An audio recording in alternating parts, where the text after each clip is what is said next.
La noche en que Cecilia recibió la carta del notario, sus manos temblaban tanto que casi no podía sostener el papel amarillento. No era miedo, era algo peor.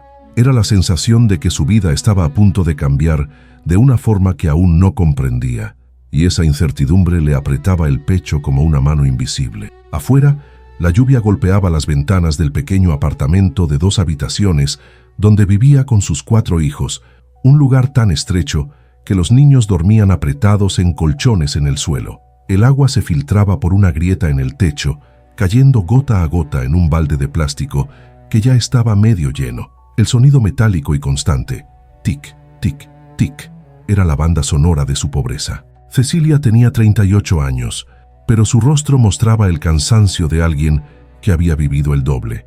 Desde que su esposo murió en un accidente de construcción 3 años atrás, ella trabajaba 12 horas diarias limpiando oficinas en el centro de Albuquerque, Nuevo México.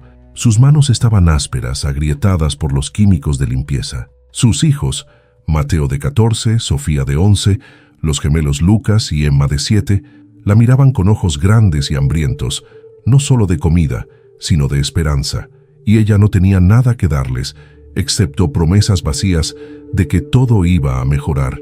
Pero esa carta, esa maldita carta, estimada señora Cecilia Ramírez, comenzaba con una formalidad fría que le erizaba la piel.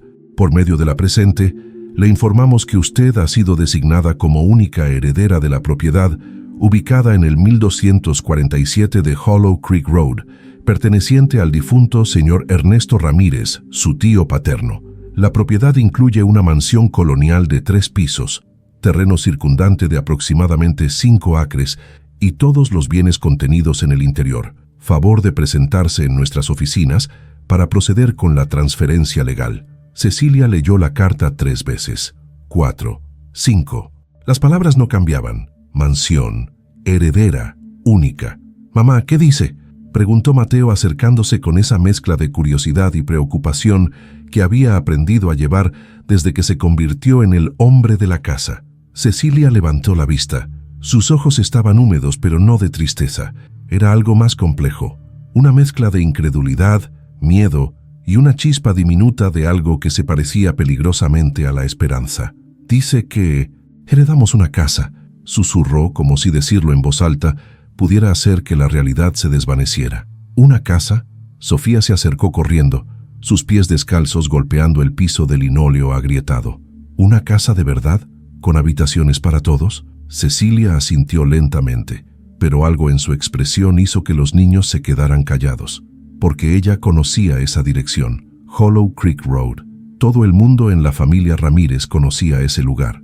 Era la mansión de la que nadie hablaba en voz alta, la propiedad que había pasado de mano en mano durante generaciones, siempre rechazada, siempre temida, la mansión maldita. 2 días después, Cecilia estaba parada frente a las puertas de hierro oxidado que marcaban la entrada de la propiedad.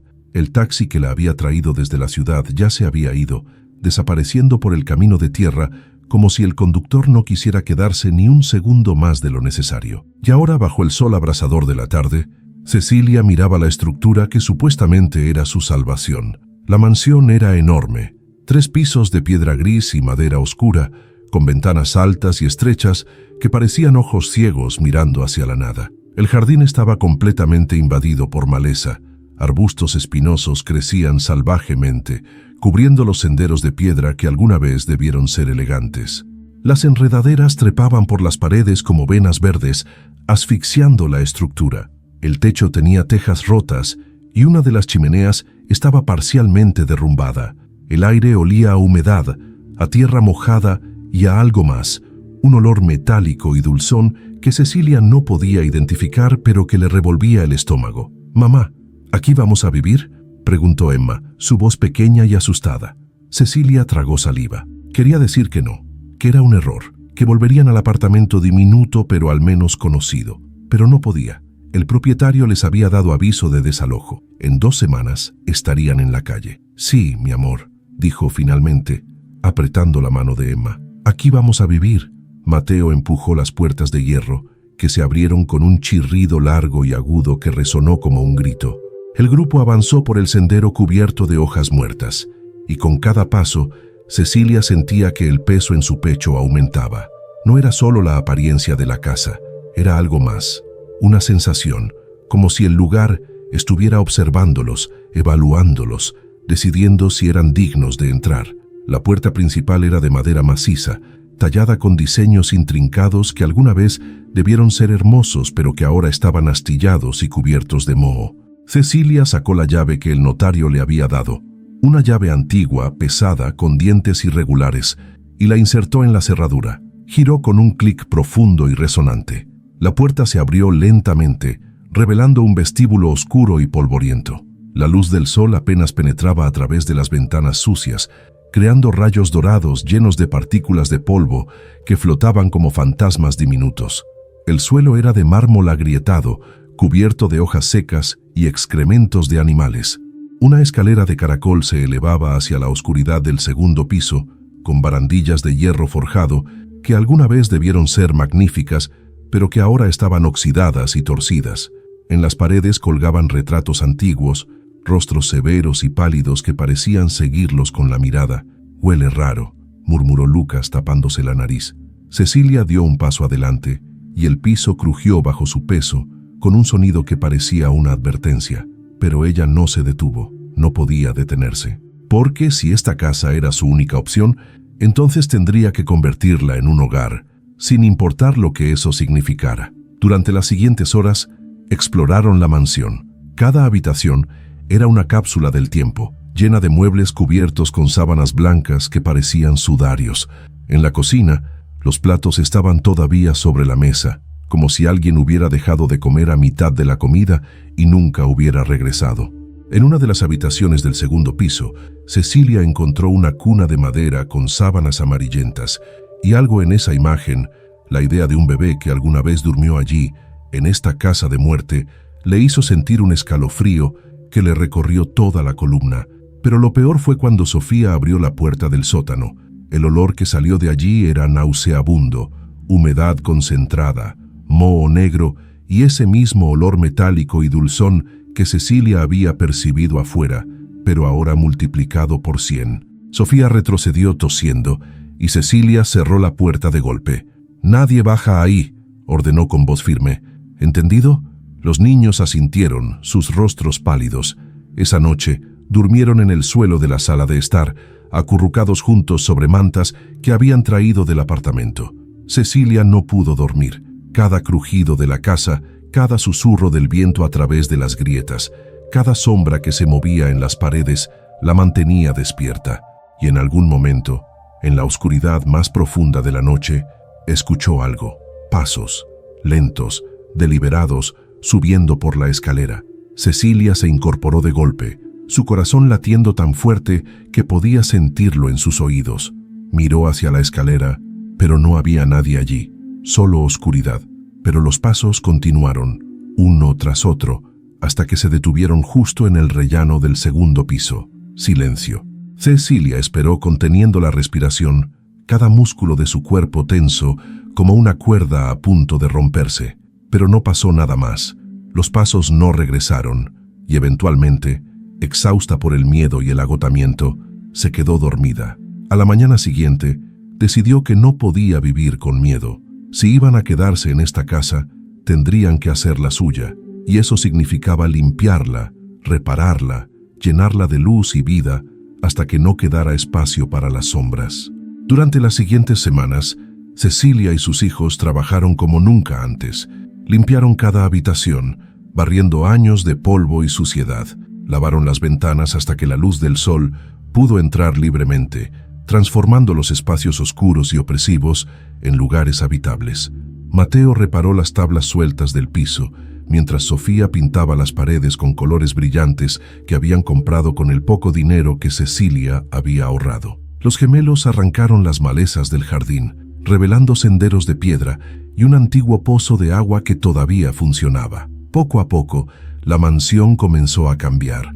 No era solo la limpieza física, era algo más profundo, como si la casa misma estuviera respondiendo a su presencia, a su amor, a su negativa a rendirse. Las sombras parecían menos amenazantes. Los crujidos nocturnos se volvieron familiares, reconfortantes incluso. Y Cecilia comenzó a sentir algo que no había sentido en años: paz. Pero los vecinos no compartían su optimismo. Una tarde, mientras Cecilia estaba en el jardín podando rosales silvestres, una mujer mayor se acercó desde la propiedad contigua. Era delgada, con el cabello blanco recogido en un moño apretado y ojos grises que parecían haber visto demasiado. «Tú debes ser la nueva propietaria», dijo la mujer sin preámbulos, su voz áspera como papel de lija. Cecilia se enderezó, limpiándose las manos en el delantal. «Sí, soy Cecilia Ramírez». La mujer asintió lentamente, mirando la mansión con una expresión que era mitad lástima, mitad advertencia. «Soy Marta Delgado. He vivido aquí toda mi vida y he visto a muchas personas intentar vivir en esa casa». Cecilia sintió un escalofrío, pero mantuvo la voz firme. «¿Y qué pasó con ellos?». Marta la miró directamente a los ojos. «Algunos se fueron después de unas semanas, jurando que nunca volverían. Otros…». Hizo una pausa, como si estuviera decidiendo cuánto revelar. «Otros no tuvieron la oportunidad de irse». «¿Qué quieres decir?». «Hubo un suicidio en el ático hace 20 años. Una mujer se colgó de las vigas.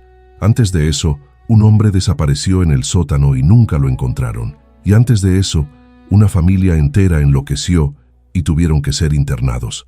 Marta se cruzó de brazos. «Esa casa está maldita, Cecilia. No sé qué hiciste para heredarla, pero si tienes algún sentido común, te irás antes de que sea demasiado tarde». Cecilia sintió que la sangre se le helaba en las venas, pero no dejó que el miedo la dominara. Había llegado demasiado lejos para rendirse ahora. «Gracias por la advertencia», dijo con calma, «pero no tenemos a dónde ir. Esta es nuestra casa ahora y vamos a quedarnos». Marta la miró durante un largo momento, luego sacudió la cabeza con tristeza. «Entonces, que Dios te proteja, niña, porque vas a necesitarlo». Y con eso, se dio la vuelta y se fue dejando a Cecilia sola en el jardín con un peso nuevo en el pecho. Esa noche, Cecilia no les contó a sus hijos sobre la conversación con Marta. No quería asustarlos más de lo que ya estaban, pero mientras yacía despierta en su nueva habitación, una espaciosa recámara en el segundo piso que había limpiado y decorado con cortinas de flores, no podía dejar de pensar en las palabras de la anciana.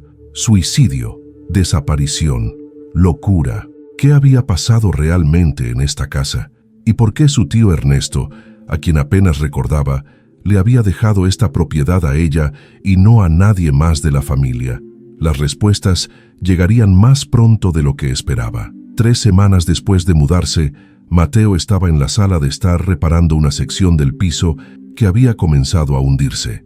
Era un sábado por la tarde y el sol entraba a raudales por las ventanas recién lavadas, llenando la habitación de luz dorada. Cecilia estaba en la cocina preparando la cena, mientras los gemelos jugaban en el jardín y Sofía leía en su habitación. Mateo levantó una de las tablas sueltas del suelo, esperando encontrar simplemente vigas podridas que necesitaban ser reemplazadas.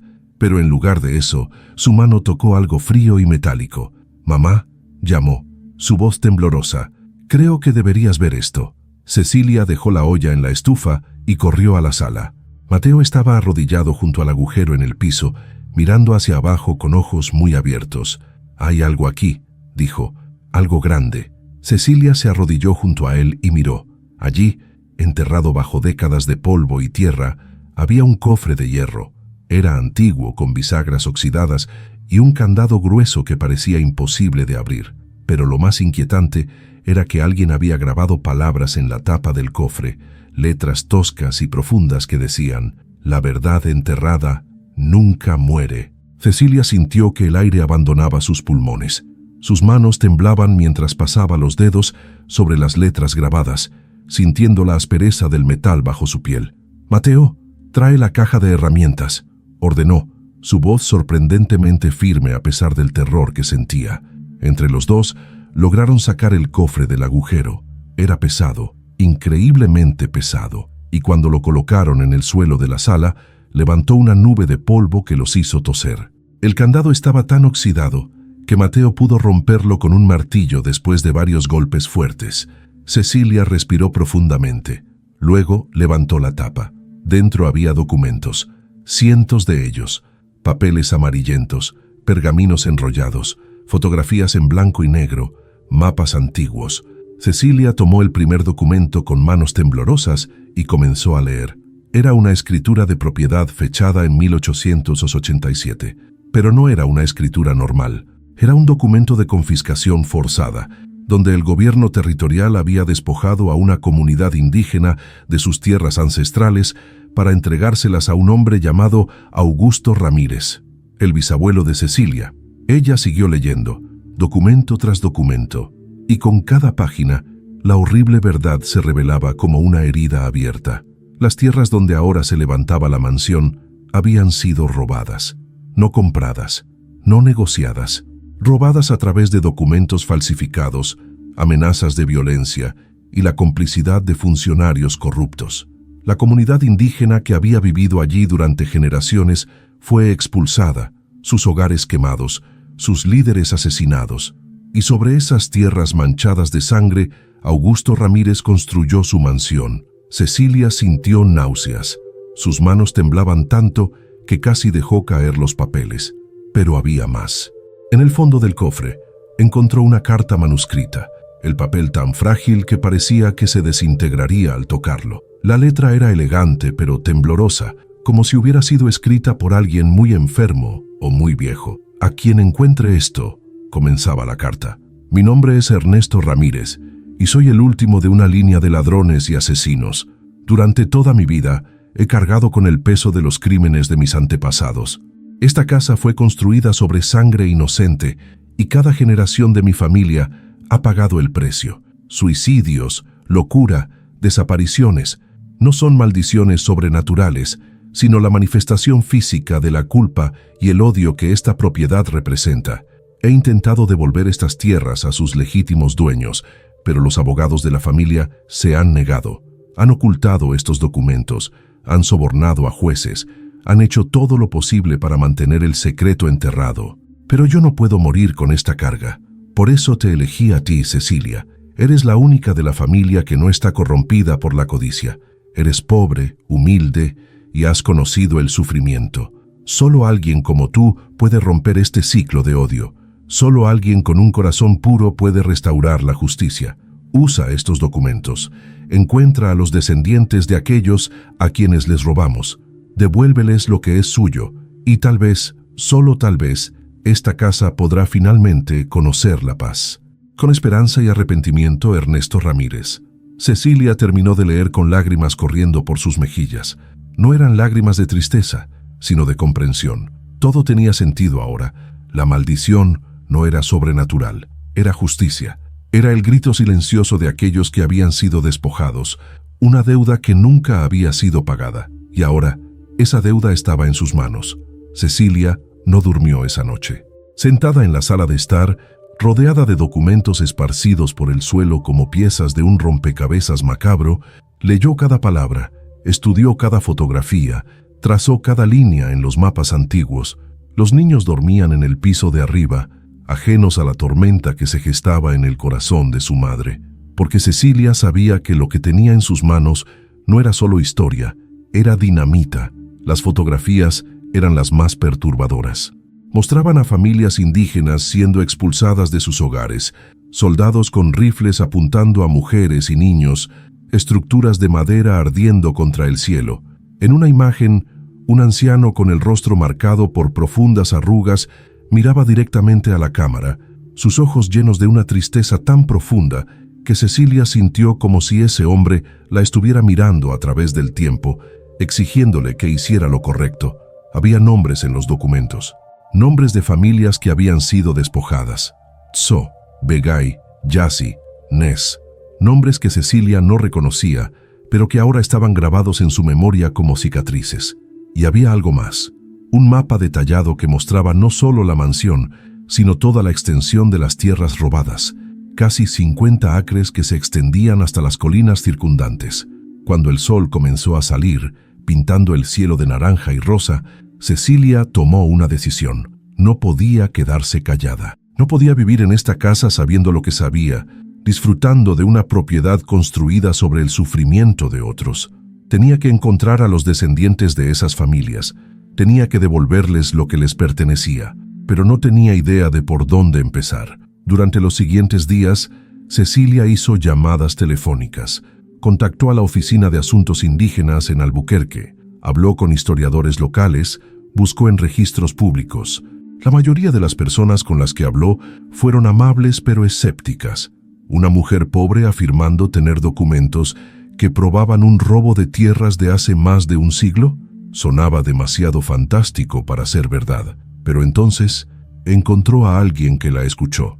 Su nombre era Daniel Tso, un abogado especializado en derechos indígenas que trabajaba para una organización sin fines de lucro en Santa Fe. Cuando Cecilia le explicó por teléfono lo que había encontrado, hubo un largo silencio del otro lado de la línea. ¿Tiene los documentos originales?, preguntó Daniel finalmente, su voz tensa, con una emoción contenida. Sí, todos.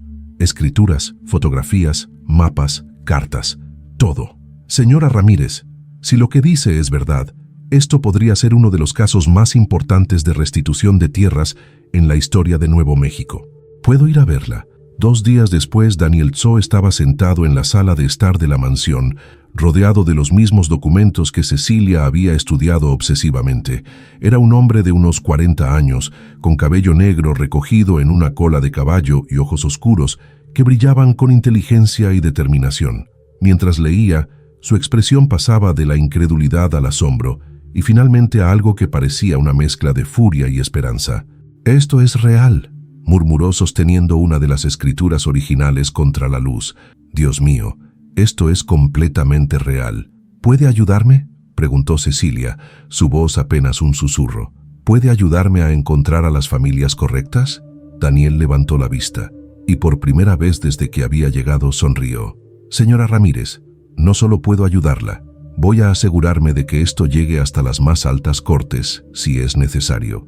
Estas familias, algunas de ellas todavía viven en reservas, en condiciones de pobreza extrema, mientras que las tierras que les pertenecían legítimamente están en manos de personas que ni siquiera saben la verdad». Se puso de pie, extendiendo la mano. «Gracias, gracias por tener el valor de hacer esto». Cecilia estrechó su mano, sintiendo por primera vez en semanas que tal vez, solo tal vez, estaba haciendo lo correcto. Pero no todos estaban contentos con su decisión. Una semana después, mientras Cecilia estaba en el jardín enseñando a los gemelos a plantar vegetales, un automóvil negro y brillante se detuvo frente a la mansión. De él salió un hombre alto, de unos 50 años, vestido con un traje caro que parecía completamente fuera de lugar en el entorno rural. Su cabello estaba peinado hacia atrás con gel y sus ojos eran fríos, calculadores, como los de un tiburón. «¿Cecilia Ramírez?», preguntó, su voz suave pero con un filo peligroso. Cecilia se enderezó, limpiándose las manos en el delantal. «Sí, ¿quién pregunta?». El hombre sonrió, pero no había calidez en esa sonrisa. «Mi nombre es Ricardo Salazar. Soy abogado y represento los intereses de la familia Ramírez. Bueno, de la verdadera familia Ramírez». Cecilia sintió que el estómago se le contraía. «No entiendo». Ricardo sacó un sobre de su maletín y se lo entregó. «Esto es una notificación legal. Resulta que hay un error en el testamento de Ernesto Ramírez. Él no tenía autoridad legal para dejarle esta propiedad a usted.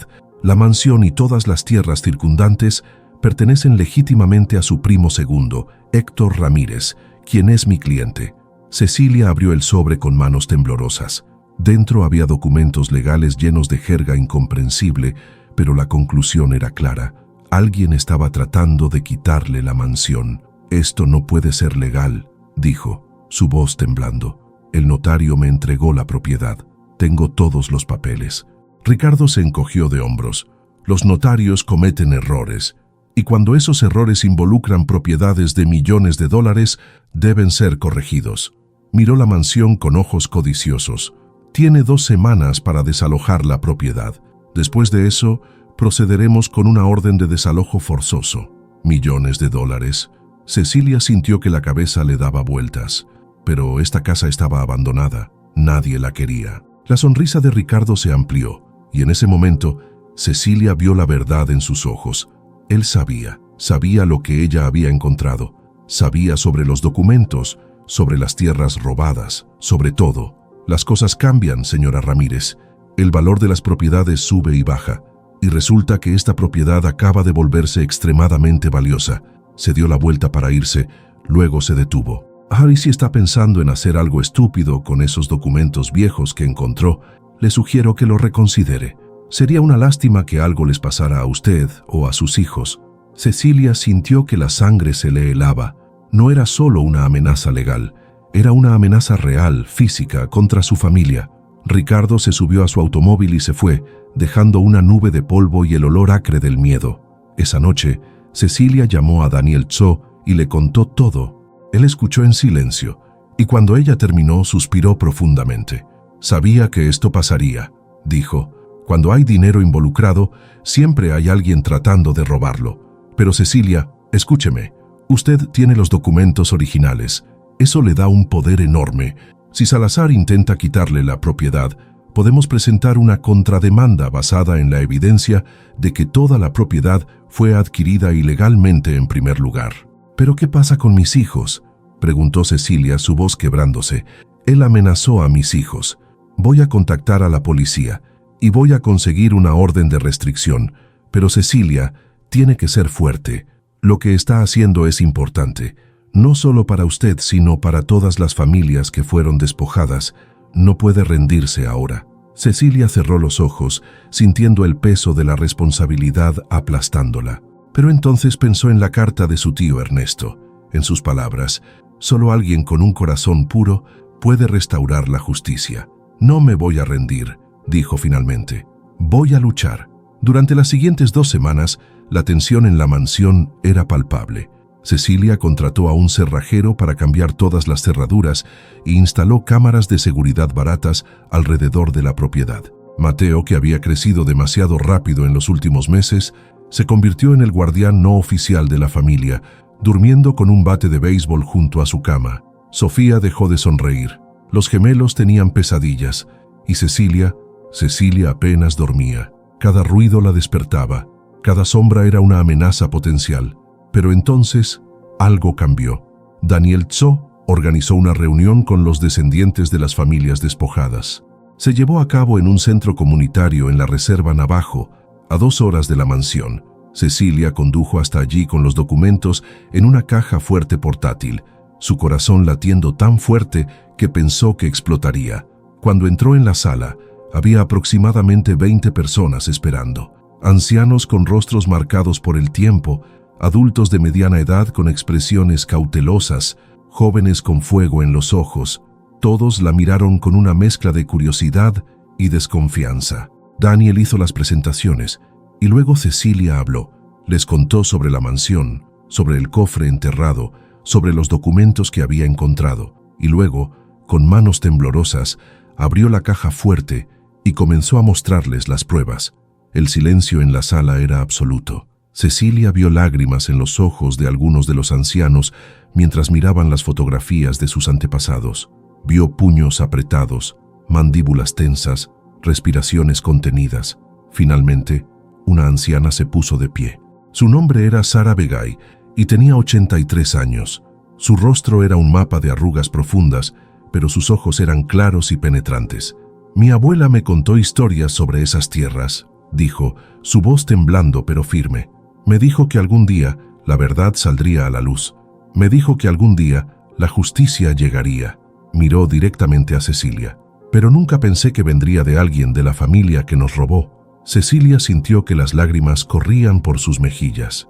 Lo siento, susurró. Siento mucho lo que mi familia hizo, y voy a hacer todo lo que esté en mi poder para corregirlo. Sara se acercó lentamente, apoyándose en un bastón. Cuando llegó frente a Cecilia, levantó una mano arrugada y la colocó suavemente en su mejilla. Tienes un corazón bueno, dijo, y eso es más raro de lo que la gente piensa. Gracias, hija.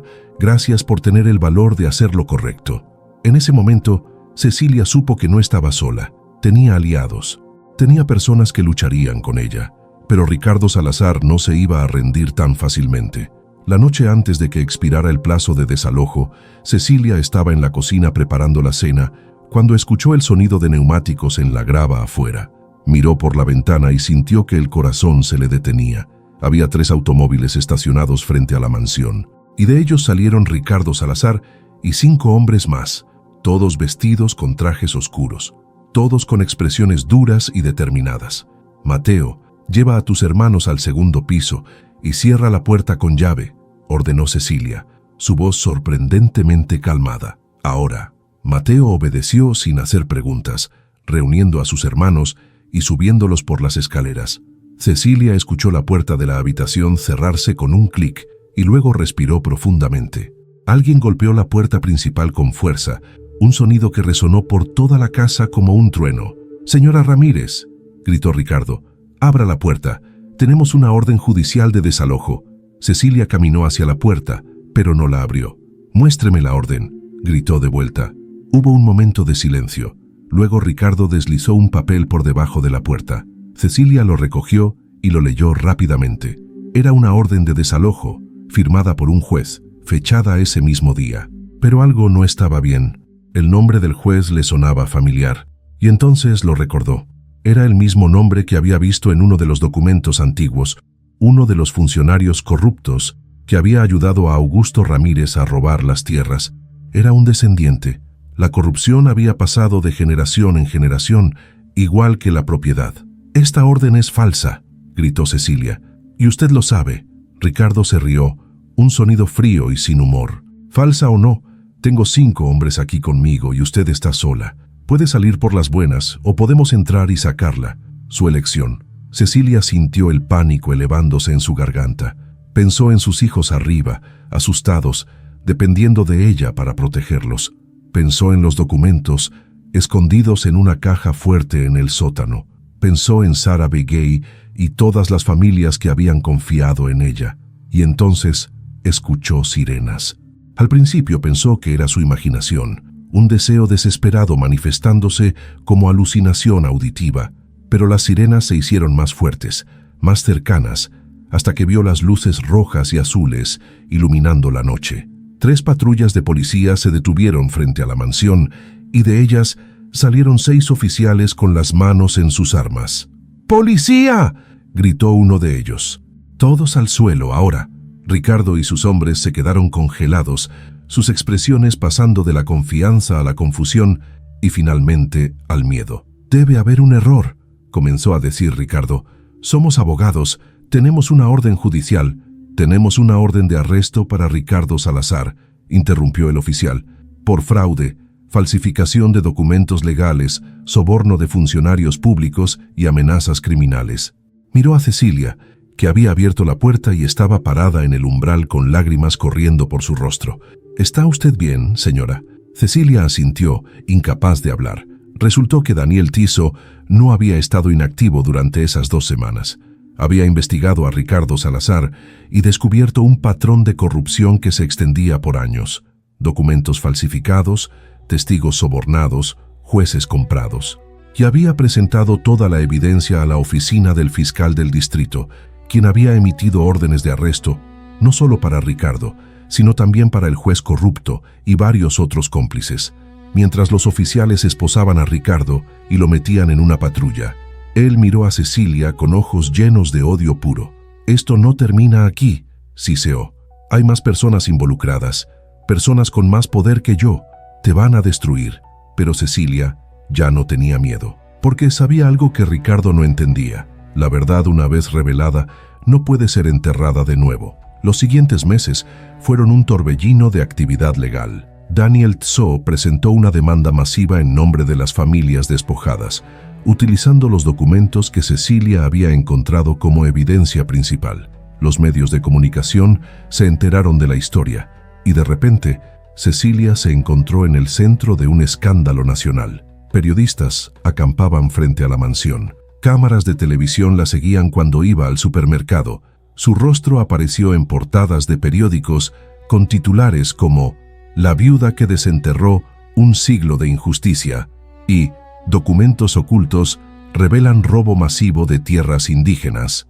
Pero a través de todo eso, Cecilia se mantuvo firme. Testificó en corte, mostrando los documentos uno por uno. Habló en conferencias de prensa, su voz temblando pero clara, y lentamente, inexorablemente, la verdad salió a la luz. El caso llegó hasta la Corte Suprema de Nuevo México, y en un fallo histórico, El tribunal dictaminó que las tierras debían ser devueltas a los descendientes de las familias originales, no solo los 5 acres donde estaba la mansión, sino los 50 acres completos que habían sido robados más de un siglo atrás. Cecilia estaba en la sala del tribunal cuando se leyó el veredicto. A su lado estaban Sara Begay y docenas de otros descendientes, todos con lágrimas corriendo por sus rostros. Y cuando el juez golpeó el mazo, declarando que la justicia finalmente había sido servida, Cecilia sintió como si un peso enorme hubiera sido levantado de sus hombros. Pero la historia no terminó ahí. Después del veredicto, Cecilia se reunió con los líderes de las familias para discutir qué hacer con la mansión. Ella esperaba que le pidieran que se fuera, que demolieran la estructura construida sobre sangre y dolor. Pero en cambio, Sara Begay tomó su mano. «Esta casa fue construida con odio», dijo la anciana, «pero tú la has llenado de amor. Tú y tus hijos le han dado una nueva alma. No queremos destruirla, queremos transformarla». Y así nació un nuevo plan. La mansión se convertiría en un centro cultural y educativo, un lugar donde los niños indígenas y no indígenas pudieran aprender sobre la historia real de la región, sobre las injusticias del pasado y las posibilidades del futuro. Cecilia y sus hijos vivirían allí como cuidadores, manteniendo el lugar y asegurándose de que la historia nunca fuera olvidada. Las tierras circundantes fueron devueltas a las familias, quienes establecieron una cooperativa agrícola que pronto se convirtió en un modelo de éxito económico y sostenibilidad ambiental. Y la maldición de la mansión desapareció, porque no había sido una maldición en absoluto. Había sido un grito de justicia esperando ser escuchado. 5 años después, Cecilia estaba de pie en el jardín de la mansión, ahora completamente restaurado y floreciente con vegetales, flores y árboles frutales. Mateo tenía 19 años y estudiaba Derecho en la universidad, inspirado por Daniel Tso. Sofía tenía 16 y trabajaba como guía en el centro cultural, contando la historia de la mansión a visitantes de todo el país. Los gemelos, ahora de 12 años, eran inseparables y pasaban sus tardes ayudando en la cooperativa agrícola. Sara Begay, ahora de 88 años pero todavía fuerte y lúcida, caminaba lentamente hacia Cecilia, apoyándose en su bastón. «¿Sabes qué es lo más hermoso de todo esto?», preguntó la anciana, mirando la mansión con ojos brillantes. «¿Qué?», preguntó Cecilia. «Que tu tío Ernesto tenía razón. Solo alguien con un corazón puro podía romper el ciclo, y tú lo hiciste. No con violencia, no con venganza, sino con verdad y compasión». Sara sonrió. «Esa es la lección más importante que podemos enseñar a nuestros hijos, que la justicia no se trata de castigar a los malvados, sino de sanar las heridas del pasado». Cecilia sintió lágrimas en sus ojos, pero esta vez eran lágrimas de alegría. «Gracias», susurró, «por darme la oportunidad de hacer las cosas bien». Sara le apretó la mano. «No, hija, gracias a ti por tener el valor de escuchar cuando la verdad te llamó». Esa noche, mientras Cecilia se sentaba en el porche de la mansión viendo el sol ponerse sobre las colinas, pensó en todo lo que había pasado. Había llegado a esta casa como una mujer desesperada, sin esperanza, sin futuro. Y ahora era parte de algo más grande que ella misma. Era parte de una historia de redención, de justicia, de sanación. La mansión ya no era un lugar de muerte y desesperación. Era un lugar de vida, de aprendizaje, de esperanza. Y Cecilia finalmente entendió lo que su tío Ernesto había querido decir en su carta. La verdadera riqueza no estaba en el oro o en las propiedades. Estaba en hacer lo correcto, incluso cuando era difícil. Estaba en tener el valor de enfrentar las injusticias del pasado y trabajar para crear un futuro mejor. Estaba en la dignidad que viene de saber que has vivido con honor. Y mientras las estrellas comenzaban a aparecer en el cielo nocturno, Cecilia cerró los ojos y susurró una oración de gratitud por sus hijos, por su hogar, por la oportunidad de ser parte de algo que importaba, por la bendición disfrazada que había sido esa mansión maldita. Si esta historia tocó tu corazón tanto como esperamos, déjanos un comentario contando qué momento te impactó más. Suscríbete al canal para seguir descubriendo historias que transforman vidas y nos recuerdan que la justicia, aunque tarde, siempre puede llegar. Dale like a este video y compártelo con alguien que necesita recordar que hacer lo correcto, aunque sea difícil, siempre vale la pena, porque al final, la verdadera riqueza no está en lo que poseemos, sino en la dignidad con la que vivimos.